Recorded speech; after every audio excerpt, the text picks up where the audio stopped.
Good afternoon. My name is Ashley Smith, and I am a research data analyst on the community engagement team at BHHI.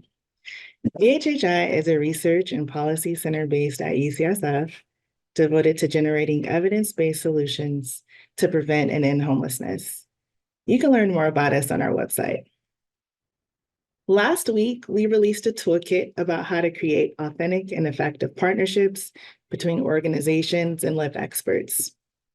This toolkit is a result of a 2-year partnership between UCSF BHHI researchers and a group of 10 people with lived expertise from across California who comprised a Lived Expertise Advisory Board, or LEAB. This partnership was formed to aid UCSF BHHI in creating, conducting, analyzing, and disseminating the results of a California statewide study of people experiencing homelessness, or CASPEH. This toolkit offers guidance for researchers, advocacy groups, nonprofit organizations, government agencies, and others that are interested in or are currently engaging in a meaningful community engaged work. In today's webinar, we will discuss doing research together, the nuts and bolts of collaborative research with lived experts. We'll discuss what a Lived Expertise Advisory Board is, tips for setting up a board, and how BHHI and the CASPEH LEAB did research together. Our panelists today are Dr. Kara Young-Ponder. She is the Director of Community Engagement and Racial Justice at BHHI and the senior staff member working with the Lived Expertise Advisory Board. At BHHI, she leads community partnerships and analysis of race and racism. Dez Martinez was a member of the CASPEH LEAB. She is the executive director of We Are Not Invisible, a nonprofit organization that advocates for and assists individuals and families experiencing homelessness. Through We Are Not Invisible, Dez helps those living unhoused by doing advocacy work across the country, helping people get rehoused, teaching people their rights, and making sure that they have the resources and skills they need in order to thrive once rehoused. Michelle Ochoa was a member of the CASPEH LEAB. She is an administrative assistant in the housing division for the city of Roseville, California. She's passionate about working with the community and connecting people to the housing resources that they need. Beyond her work with the city of Roseville, Michelle is an active member for Focus, future of the Coordinated Entry System, a board in Pasco County, and has volunteered with the point and count time in her community. Robynne Rose-Haymer was also a member of the CASPEH LEAB. She currently works as a vice president at Capital Impact in Sacramento, California. Robynne began her career as an on-the-ground practitioner, working directly with low-income families and communities of color on health and well-being and education issues. She's currently pursuing a doctorate in education at the University of San Francisco. Now I'll go ahead and turn it over to Dr. Kara Young-Ponder for an overview of this important research. Thank you so much, Ashley. I'd like to tell you briefly about the California statewide study of people experiencing homelessness, or the CASPEH. CASPEH is the largest representative study of homelessness in the US since the 1990s. Dr. Margot Kuchel is the principal investigator. CASPEH was conducted at the request of the California Health and Human Services Agency to answer critical questions about homelessness facing California policymakers, and it was funded by the UCSF Benioff Homelessness and Housing Initiative, Blue Shield of California Foundation, and the California Healthcare Foundation. The toolkit we are discussing today was funded with additional funding from Blue Shield of California Foundation. CASPEH was conducted in 8 counties representing 8 regions. It included adults over 18 experiencing homelessness and resulted in 3,200 questionnaires paired with 365 in-depth interviews over 7 qualitative sub-studies. Interviews were conducted in English and Spanish with interpretation for select other languages. Importantly, this work was community engaged. We had 3 community advisory boards, including the Lived Expertise Advisory Board. We have released several reports on the findings of the CASPEH, which you can find on our website, homelessness.ucsf.edu. And now I'll turn it over to Dez to talk about the CASPEH Lived Expertise Advisory Board. Thank you, Kara. A Lived Expertise Advisory Board is a leadership body made up of external advisors who have had lived or living experiences of the topic being studied or issues being solved. Members of the board meet regularly and share input on critical processes. They are called upon to use their lived experiences in advising on aspects of the project or program. As board member Sage Johnson says, the term expertise really puts in the fact that not only do we have life experience of that event or navigating whatever took place, expertise comes in how we structure our experience into constructive criticisms, insights, inputs, and feedback to the applicable parties. I've been shut down in rooms before using experience alone. So with expertise, it's like, no, you can't refute what I'm saying. I have the track record of being in these rooms and helping. I am an expert. In other words, people who have lived experience are uniquely able to understand the entire context of what is happening for people in a way that organizations cannot always see. For this reason, it is important for us to be recognized as leaders in the collaborative process. The BHHI Lived Expertise Advisory Board was a group of 10 advisors from across the state of California who represented a range of lived or living experiences of homelessness, from rural and urban communities, living sheltered and unsheltered, young and old, in families and single. Our board came together before fieldwork began and were trusted partners to the BHHI team through each stage and research of the analysis process. Before and during data collection, the Lived Expertise Advisory Board members provided feedback on the survey, helped co-create in-depth interview guides, helped train frontline staff, connected BHHI teams to outreach workers across the state, attended meetings with county leadership, and helped BHHI develop fieldwork best practices. During the data analysis and dissemination phases of the CASPEH, LEAB members helped BHHI staff make meaning out of study results for their final report, conducted interviews with national news media outlets for the CASPEH, co-present the findings of the CASPEH with BHHI researchers to local, state, and national audiences. They've served on academic paper writing teams where we help researchers make meanings of the CASPEH findings and serve as co-authors, and provide critical analysis, writing, and thought leadership on toolkits, mini reports, policy briefs, op-eds, and so much more. So how exactly do we do this? Back in November, BHHI and the CASPEH lead put on a webinar where we talked about things to consider before building a Lived Expertise Advisory Board. In that webinar, we shared this quote by Stephen Covey: "Change happens at the speed of trust." We added that through our work together, we have learned that trust is built at the speed of community. We encourage any organization who would like to work with lived experts to build a circle of trust that includes fair compensation, trauma-informed facilitation, a plan for addressing barriers, and taking feedback seriously. We will put in a link in the chat to view the webinar if you would like to check it out.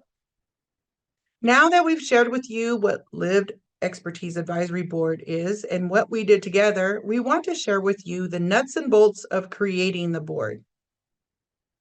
Just like building a circle of trust, building a board is about creating a compassionate container to hold the work that you will do together.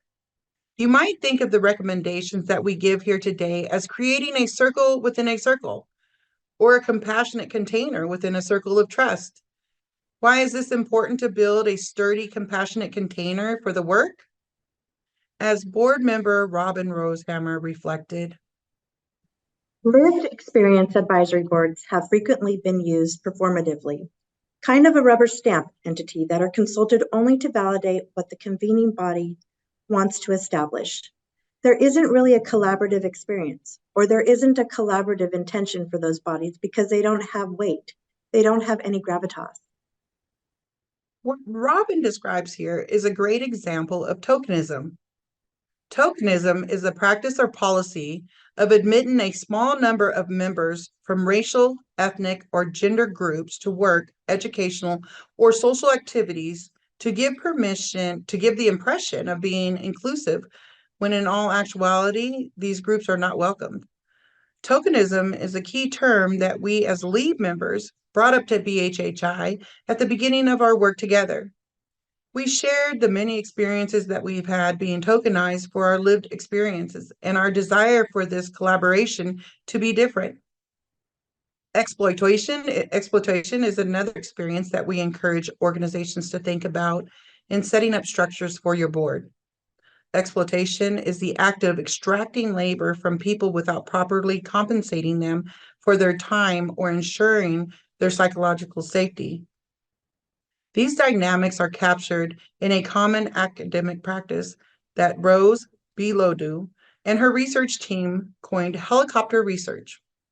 Helicopter research is the act of researchers flying into historical overpressed communities to conduct research with little to no prior relationship building in those communities, and then leaving once the research is over. These dynamics occur in non-research settings, such as nonprofit organizations, foundations, health systems, and government bodies. In the context of LIV Expertise Advisory Board or community-based projects, organizations may find themselves promising community interventions or social change only to leave the partnership once grant funding has dried up without fulfilling promises made to the community.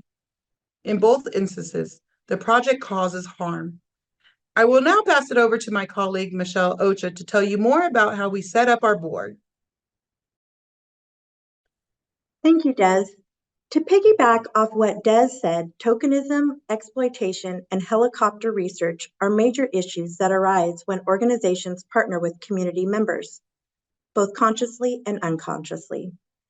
As LEAB member DeForest Hancock said, I believe the root of tokenism is a lack of understanding. People are comfortable with the belief that they are helping, with the idea that we are not capable to help ourselves. With that said, let's move to the nuts and bolts. We recommend that organizations develop a board well before a project begins.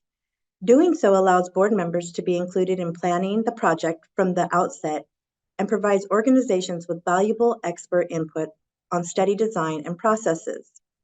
For CASPEH, BHHI developed the structure for the board in June of 2021, sent out invitations in July, and hosted our first meeting in August. Our team began fieldwork in October. As board members, we asked BHHI to consider developing future boards early in the research process. We wish that we had been involved from the beginning, so that we would have been able to give input into study design and board development. BHHI wanted to convene the board in May of 2021, but faced staffing, bureaucratic, and IRB hurdles that set their timeline back. These hurdles may be familiar to you and your organization. If you are facing time constraints, we suggest that you consider vetting your design with an existing lived expertise advisory board or hiring a lived expert to consult on the design process while you work to develop your own board. When creating a community advisory board, organizations will want to consider how many people to include on the board.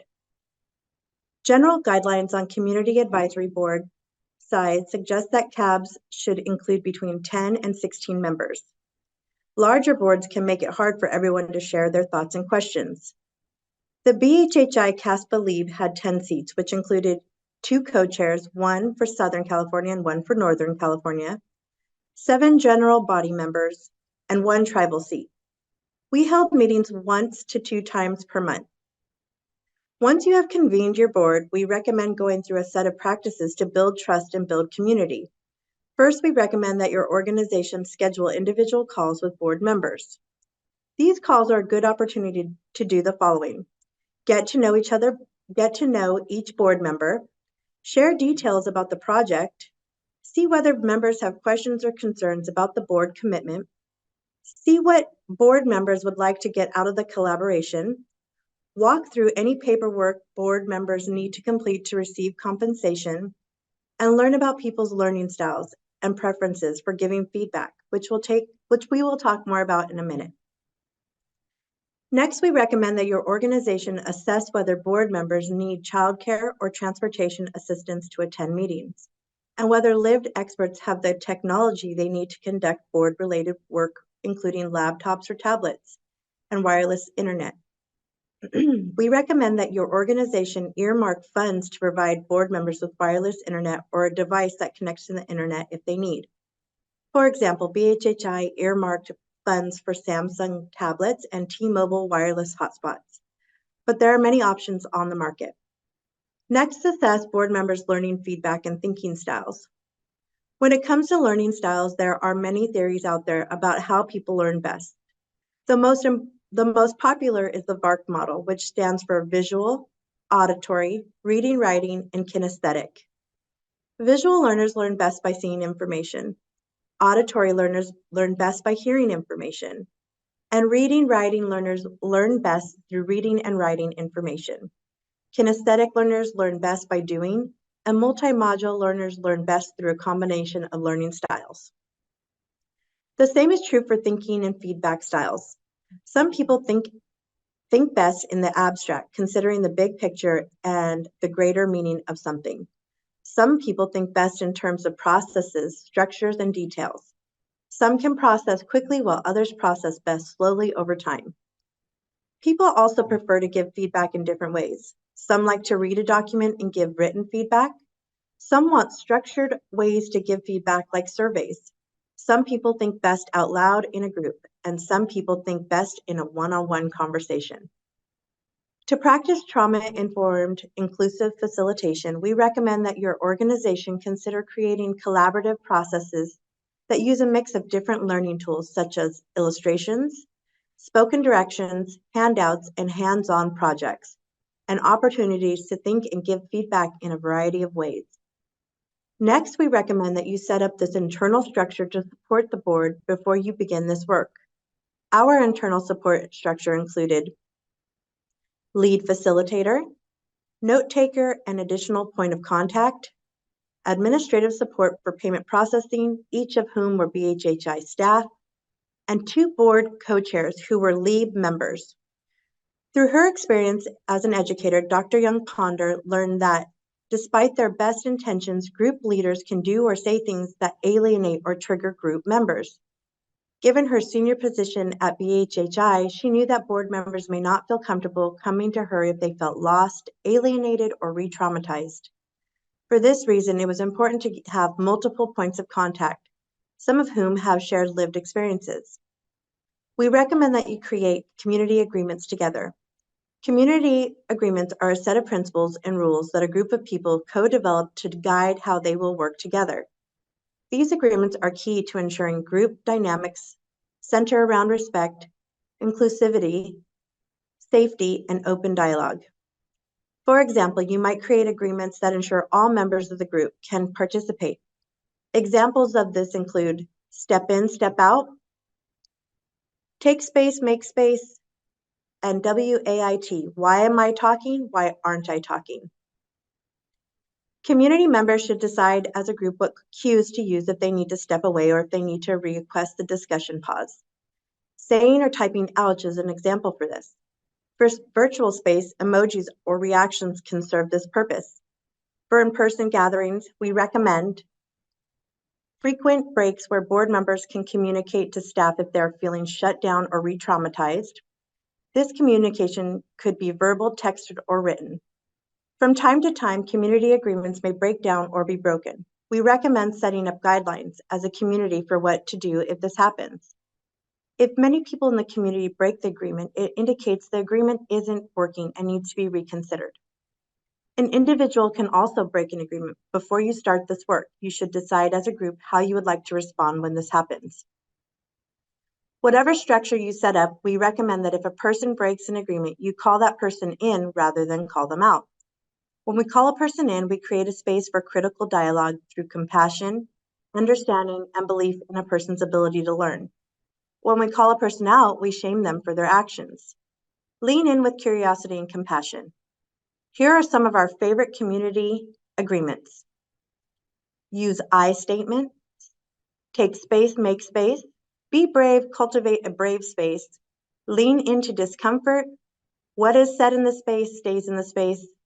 No multitasking unless absolutely necessary. Take care of yourself. And now I will turn it over to Robynne to share more about setting up a board.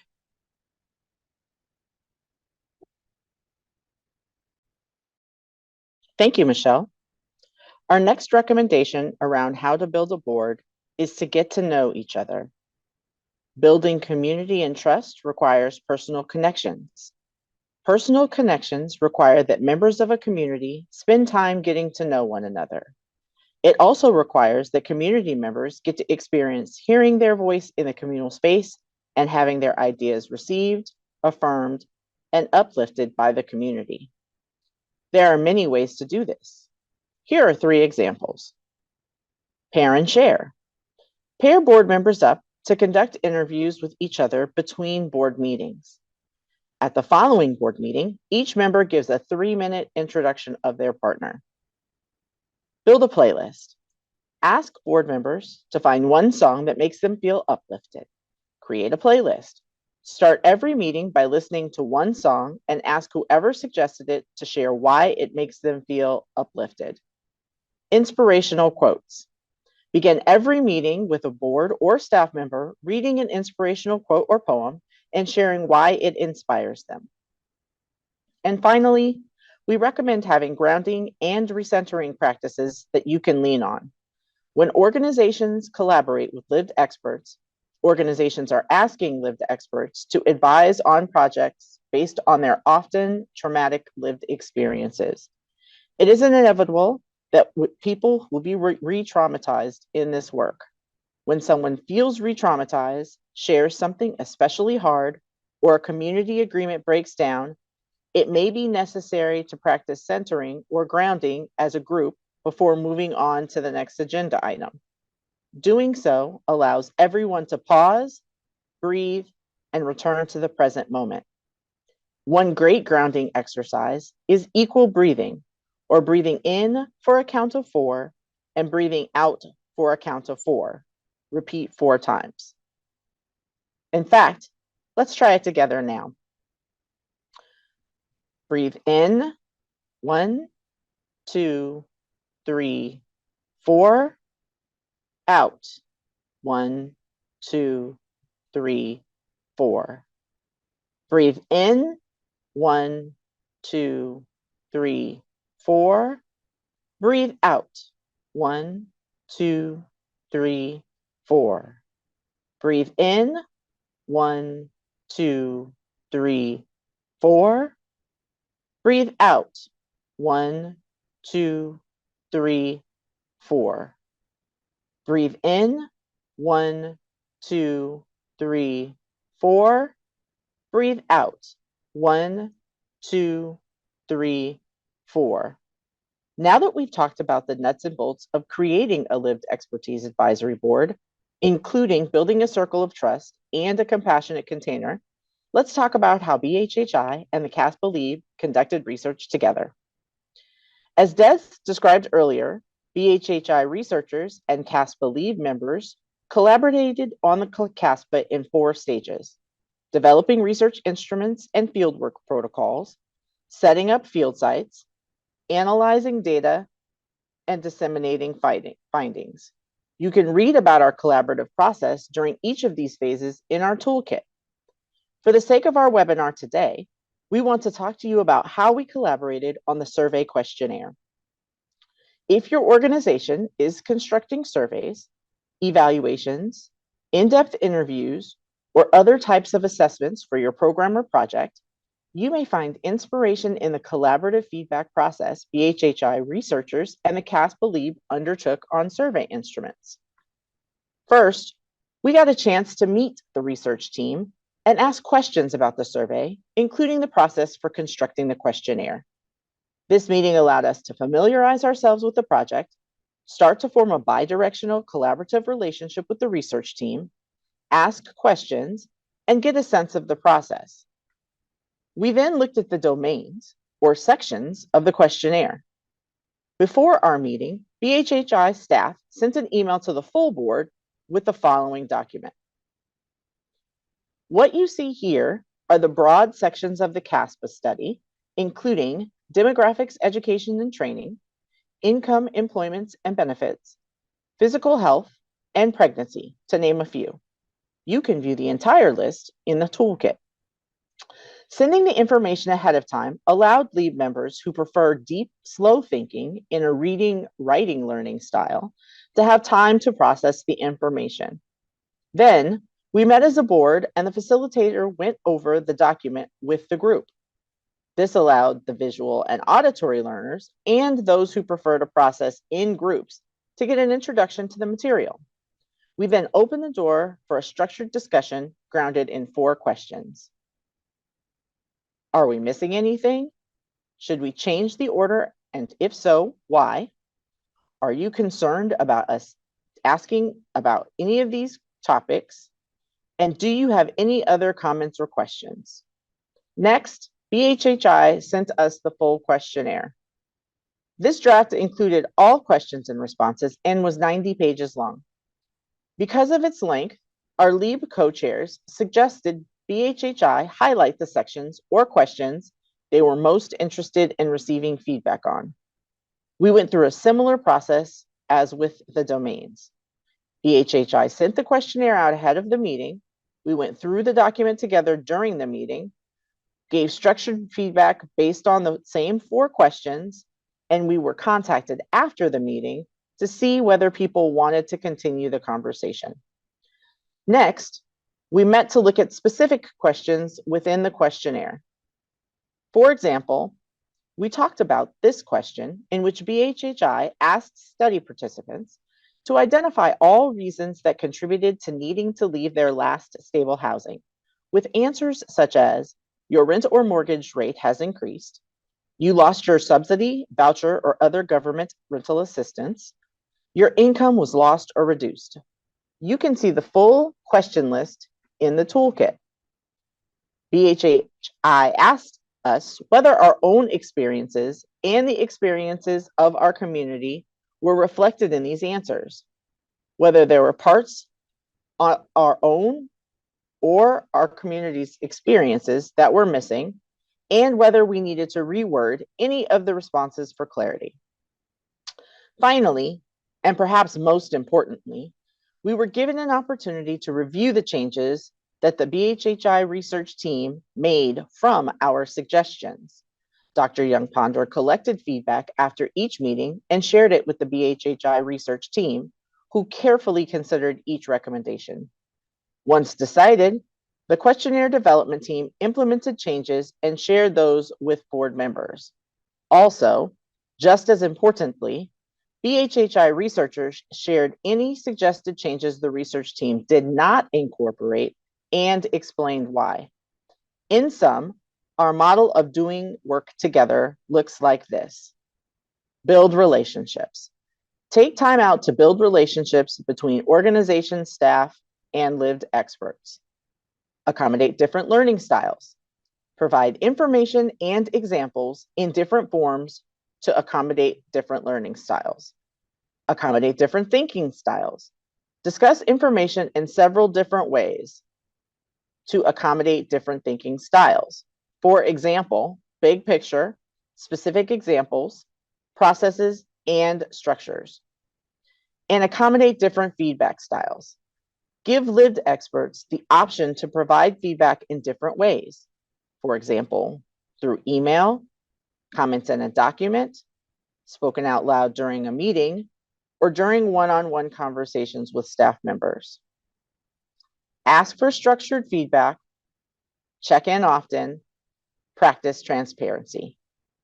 As a final note, for organizations, you don't have to get it right every time, but it is important to own when we fail and pivot quickly.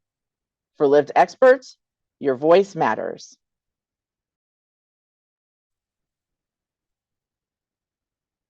Thank you so much, Robyn, and to all of our panelists today. So now I'm going to invite our panelists to turn their cameras back on and come off of mute. We have some fantastic questions in the Q&A, and we will answer them as time allows. So the first question that we have today is, what is one piece of advice that you would give to organizations about starting collaborations with lived experts? Dez, can I ask you to begin on this one? One piece of advice for lived experts is don't rush it. I think that's the most important thing, is not to rush your board. Work with us because like we said, Robyn and them said earlier, some of us learn fast and some of us learn slow. Some of us have been traumatized and some things might re-traumatize. So I would say that you can't just build this in 2, 3, 4, 5, 6 months. You will have to take it slow, because then your board is going to be a lot stronger. You're working with people that have a past. Some of them might still be suffering from some type of mental health issues. So that's why I'm saying it's a very important. This is not a board you want to rush together. Thank you, Dez. Robyn. Thanks, Des. That was great. And Kara, I think this question is particularly important because it's multifaceted. Another important aspect of the speed is making sure that you have appropriate staff and those staff have the appropriate time allocated to their project. Meeting preparation and sending documents doesn't happen magically. And the reality is, when you say that you'll send things out to people a week ahead of time, someone has to be designated to send those items, and someone has to be designated to collect feedback and prepare the items to be sent. All of the different feedback loops and mechanisms have to be accounted for. And if someone has a checklist, it's still not going to get done if they don't have the time allocated for it. Thank you, Robyn. Michelle. Yeah, so being aware that each individual has a different story and mindful of what they've gone through, giving each person an opportunity to share their truth, and respecting and showing support within your group when needed is really important. Thank you, everyone. So the next question that we have is about compensation. The question specifically is about how we can combat the negative impacts that compensation can have on public benefits for LEAB members, and also how to make sure that we are fairly compensating lived experts that organizations are working with. And so before I pass that on to our panelists, I did want to take a moment and share what our compensation looked like for LEAB members. This was part of our slideshow that we did back in November, which you can find on our website. But I thought that it would be useful to share this again now. So I'm just going to share my screen very briefly. So board members were paid $250 for each meeting. So we usually had one board meeting a month, but sometimes we had two, and so this is per meeting. And that included 90 minutes for the actual board meeting and 1 hour of prep work in between, essentially $100 an hour. We then paid LEAB members a consulting rate of $50 an hour, and this is for any work that they did beyond the board meeting and the 1 hour of prep work. And finally, we had a conference and presentation rate. So for the conferences we went to together, we paid for room and board and travel and a $500 co-presenting fee, as well as $50 per hour for preparing. And for presentations, it's between $250 and $350, depending on the presentation. And I also want to note, we made these rates in 2021. So we actually, in thinking about eventually starting another board, we would increase these prices. And so with that, I want to turn it over to you, Robyn. I wonder if you have any thoughts on this about, what does it mean to not just fairly compensate LEAB members, but also thinking about the implications for public benefits, even the ways in which we might compensate board members, thinking about gift cards versus stipend payments, for example. Do you have thoughts on that? Kara, I want to make sure you called my name when you said that. I Okay, did. great. Yes. All right, perfect. You hit the nail on the head that there are different ways of compensating folks, and I hope that people don't let the aggregate number be a sticker shock for you, because I realize that it could be a little alarming if you are thinking about your grant budgets or you're thinking about your research budgets. However, the dollar amount monthly is not huge.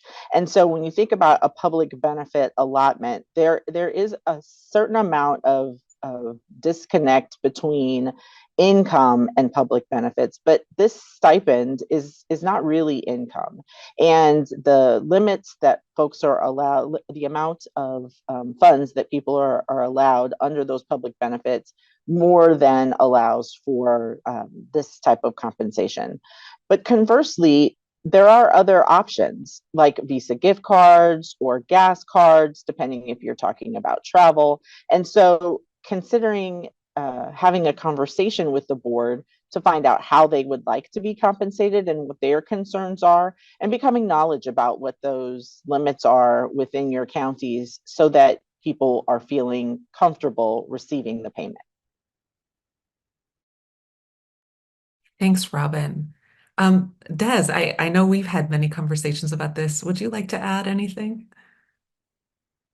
I was shocked that when they offered to pay me, I was shocked because for years in my city, I have advocated and I have done so much. I've been to meetings, I've talked to people, I've shown examples, I've done a lot of work, and I've never had anybody come to me and offer to give me $1, let alone what they gave me to speak up about my experiences that I experienced while being unhoused on the streets. It made me feel full. It made me feel worthy. It made me feel like I actually am someone. And not only am I getting paid for something that I endured, but they weren't lost words. They weren't words that I were speaking out in public that were just going in one ear and out the other. And if they were, they paid for them. But it wasn't like that. It's hard to put in words for me because I'm not way up there on top on my language stuff, but it's the best feeling in the world to be able to tell your story and give advice and be heard and be seen and be compensated on top of that is just an amazing feeling. So that's my go on. And yes, they compensated us good. We even got food. I love food. But even if we put on little trips, we had snacks, we had food. Everything was asked, what do you need and what can I do? So sorry, I Thank can go you. on and on about everybody. No worries. Thank you for your reflections. So another great question is around grounding and recentering. We talked about this in the presentation about the importance of having a grounding and recentering practice, but I'm wondering if we could talk a little bit more about that. Why is it important for us to take a step back and to have a process of grounding in the work between organizations and lived experts? Let's see, Robynne, I'd love to start with you this time. For sure. Thanks for the question, Kara. I live and breathe by mindfulness, so I think it's really great that we have an opportunity to have this conversation. I think as humans, we often forget that we lived at the time of the dinosaur. And in that moment, we only needed to know, can I eat it or will it eat me?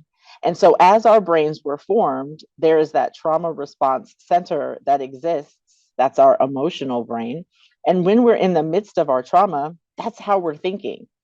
How do I get out of this? What do I do? It's all a panic. And so that part of our brain needs to be put to rest. And we do that by centering or grounding. And it's a deliberative action that gets us into our thinking brain. It requires a deliberative moment where we stop feeling and start thinking. And it helps to remove us from our emotional center. And we come out of feeling like we're in danger and we move into being able to rationally think. So physically, we need those opportunities. It's like a reset button. When my computer screen turns blue, like it did right before this session, you have to turn it off and then turn it back on so that you can be present and available for your webinar. Thank you, Robynne. What a great, what a great metaphor. Michelle, can I ask you that same question about grounding and recentering? Any thoughts on that? Yes, thank you, Kara. So as a person with lived experience and working in these groups, yes, bring the bad memories and feelings may come about when we're, discussing certain things. They may be brought back to the surface. So yes, being a great listener is very important, but also giving each other space and time to process these feelings and these traumas is very healing too. So that's definitely part of grounding and recentering. It's giving each other support. Yeah, thank you for that. So we have a couple of questions about one of our participants is saying that they want to create a board specifically for people who are living unsheltered. And they're curious about what recommendations and accommodations we might suggest for engaging unsheltered individuals without imposing burden and promoting equity and participation and attendance in whatever form that might take or make sense. Dez, can I pass this one to you? Yes, thank you for that. I was working with unsheltered. It may seem or sound like it's hard, but it's not, because a lot of us that were on the board and maybe still part of other boards still remain in shelters. So they are still unhoused, but they are sheltered. The recommendations with working with individuals like us would be to, again, take it slow. I mean, do they have Wi-Fi? If they miss a meeting, are they so stressed out that they missed a meeting? They're like, I don't want to show up at the next one. Already messed it up. Reaching out to the individual every single time you don't hear from them, they miss a meeting, just to follow up and say hello. It leaves that open communication to know that you actually care about us enough for us to be there. Living unsheltered, dealing with unsheltered individuals, there might be a day out there. We don't know what time it is, what day of the week it is. So we might need that reminder, like, hey, don't forget, even if you have to show up physically, have somebody in that city, go and show up at their tent or the shelter they're at. Hey, you're going to be there tomorrow. Is there anything I can do? Do you want me to pick you up? I got a laptop. We can go to Starbucks. We can plug it in. It's like taking care of a newborn.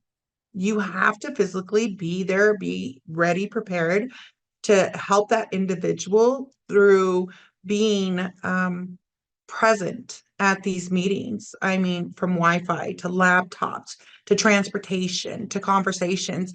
And I would say the biggest recommendation is to constantly always reach out. That's what they did. Every single person, not just the staff with UCSF or BHHI, it was also the other members that were part of the board. I mean, it was an overwhelming response. If you had a bad day or you didn't speak, everybody called you. And it wasn't like a group, just surrounded you. It was like one person at a time. Are you okay? Can I call you? Can we talk? And it was the most amazing feeling, because we break down a lot, because being unsheltered still and trying to make people listen is mentally will break you, because there's a lot of people saying you're not going to make a difference. But be that person to say, don't listen to them, listen to us. You are somebody, and what you went through means a lot, and it can help save a lot of individuals. So that would be my recommendation. Thank you so much, Dez. So the next question is for Robynne. And I can answer this as well. Somebody asked, what are some of the challenges you navigated that helped you develop these fantastic insights? Yeah, so any thoughts on that from you? For sure. I think that one of the main challenges Des alluded to, the imposter syndrome. The reality is, without having been affirmed, without having spent any time telling or hearing that your experience is valuable and necessary in the space, it may be feeling like you are making it up in your head that what you have to say is necessary for this organization to learn and grow. And so, having, first of all, some authentic conversations about the value, like understanding the value of what lived expertise brings to the work, is a good way to start combating the imposter syndrome. But then also, Des brings up some good points about practical considerations too. So, making sure that meeting times are at a time that everyone can meet. For instance, are there house meetings at the shelter at the same time that lived expertise advisory board meetings are scheduled? Or in terms of transportation, if public transportation is how people are getting around, does the meeting convene at a time that public transportation will allow that to happen? So there are some practical considerations and then emotional and psychological considerations that I think are equally weighty and require attention. Yeah, thank you, Robynne. Such great points. From an organizational perspective, I want to say that it's not like we got everything right. We got a lot of things wrong. And I think that that was why we did so well, because not because we did so many things wrong, but because the group of board members here and that you saw would tell me, they'd say, you got that wrong, or hey, you said this, but I need this to be able to do that. And it was in those pivots that the model that we have today came to be. Just like cannot tell you how many times we sort of failed forward. One of the things that I talk about in the toolkit is embracing leaning in, but also embracing the silence. And that I've learned both through this board, but also working as an educator for over 10 years before joining BHHI, that if everybody is silent, probably you haven't described something well. You've missed something. You've over pivoted in terms of what you're talking about, and you've lost people. And so I learned again and again that when everybody was silent, it meant I needed to follow up and I needed to ask, hey, how did that go? And when I did, I was always surprised at the things I hadn't thought of, that people would say, hey, yeah, that didn't make sense, or I need help with this, that I could then institutionalize back into the entire group. And that helped us all learn and grow through this. So I would say being vulnerable, leaning in, listening for both what is said and what is not said. But also, I'd say that one of the biggest epiphanies that we had through this work was really like when you lean into people's different feedback styles, so much comes through that not everybody, in fact, there's so many people that in a room like this, a Zoom room or around a table, that's not their sweet spot. That's not where people feel like they are thriving, that they can think clearly, that they can speak what they're thinking about. There's so much that happens, especially around imposter syndrome for everybody in organizations and outside of organizations. And so one-on-one or two-on-one or small groups where people can opt in, that was where a lot of the magic happened for us. Great question. Thank you so much for asking that. So I have a question now for Michelle. And Michelle, one of the questions we have here is about what it meant for the LEAB members to be a part of this board. What did it mean for you? What did you get out of it? Thanks, Kara. So yeah, there was a lot of great things that I got out of being part of this board. One of them was you. You're a great leader. You make a safe space for all of us, and that really helped because I personally have communication and public speaking and all of that fears and whatnot. So this helps strengthen communication skills for myself, and I think within our group. It also sharing each other's stories and knowing that we're not alone.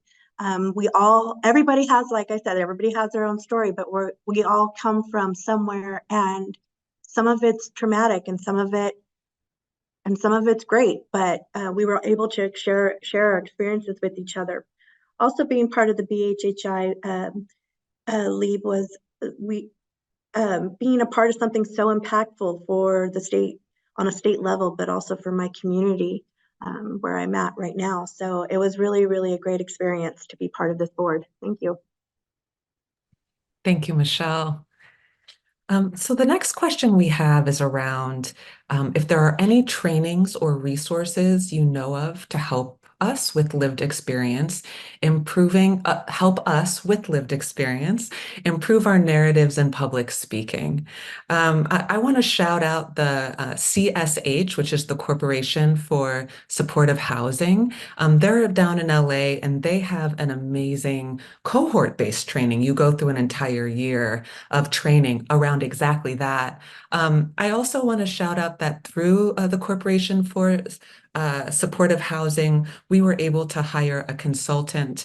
I will look up her information just in a second and put it in the chat, who did a personal training with our Lived Expertise Advisory Board on what she calls ethical storytelling and telling your story. And I will just say briefly how important that is. We talk about it in the toolkit as well, that ethical storytelling or ethical consent is a step beyond informed consent. It's when you know how your story is going to be used and consent to that. And when you've had a chance to think about your story, all the parts of your story, and sit with someone and say, what parts of that do you not want to share? Because once you are in a public speaking engagement, for example, or we did a lot of media together, suddenly you can find yourself just talking, right? And sharing things you don't mean to share. So ethical consent is that process of saying, oh, right, no, I've thought about this. I don't really want to share that with you, reporter or person, right? So it's another great training. For the rest of the panelists, have you done any trainings that have really helped you to improve on like your own public speaking or telling your narratives? I can jump in. Oh, go ahead, Des. You go. Go. I had no training in a public speaking whatsoever. I mean, I was that unhoused person that was yelling at everybody that walked by because you were eating something. I turned into a person that grabbed a bullhorn one day so I can tell the world what was happening in my city because I didn't feel like anybody was listening. It wasn't until I got to BHHI and by them validating the things that I said and what I went through and everything, that's what made my speaking in public and what I went through okay to speak out loud. Because when you're sitting there speaking and I kept on choking up or I kept crying because I was so angry about what was happening in my city, nobody was listening. Everybody's pointing fingers at me. And when I would come to the meetings with BHHI and the Lived Expertise Board, I was in a room full of people just like me, just like Michelle said. We all have different stories, but we were all the same at the end of the day. We all experienced being unhoused. We all experienced the traumatic experiences of having to live on the streets, of having to deal with law enforcement and our own city officials and stuff.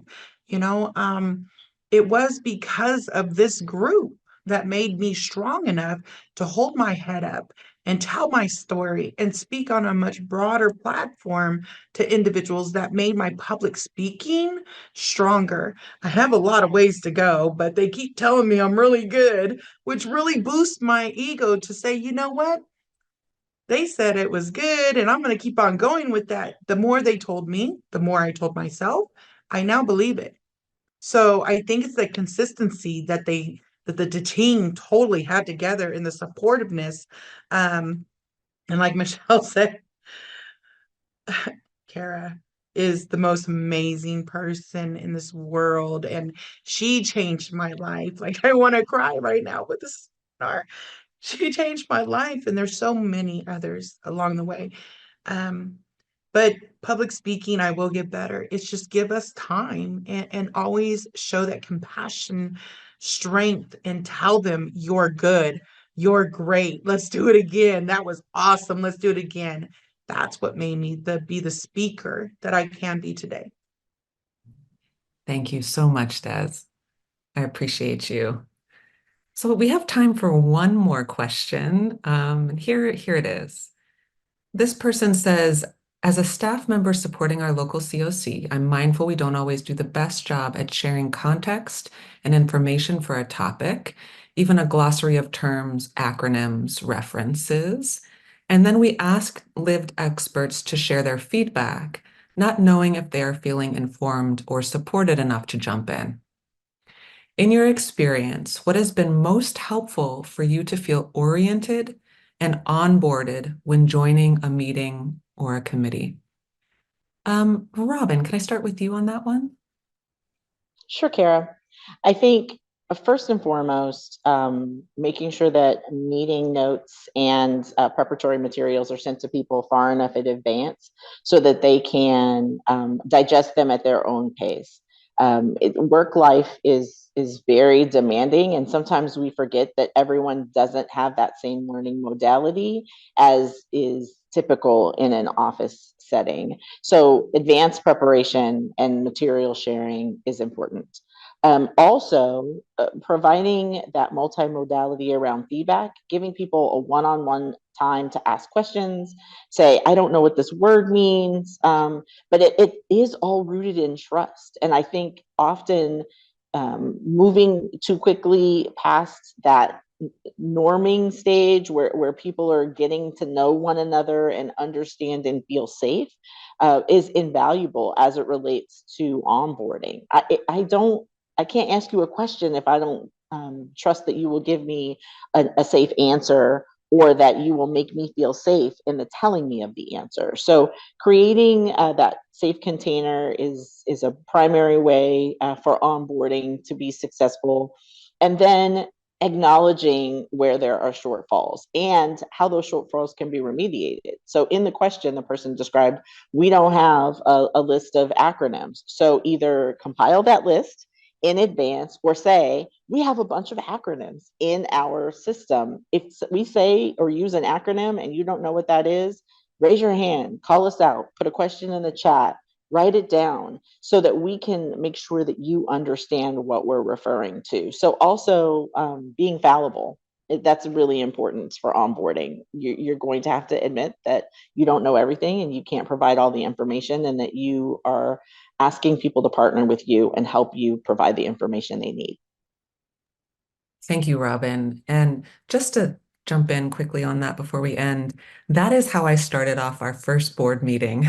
I said, I am going to get this wrong. I do not know everything. Please call me out. And I'm grateful that you all did call me out, but that might be another way to go with this, right? Like if you are trying to launch your own board or work with people who have lived expertise, to just be honest about what you do and do not know, and offer them the space to call you out or to call you in, as we like to say, and tell you what they need as well. And with that, our webinar wraps up for today. The toolkit on creating authentic, effective partnerships between organizations and lived experts is available on our website. We also have a low ink version for anyone who wants to print it out. I'd like to thank our panelists and all of you for joining us. Enjoy the rest of your days.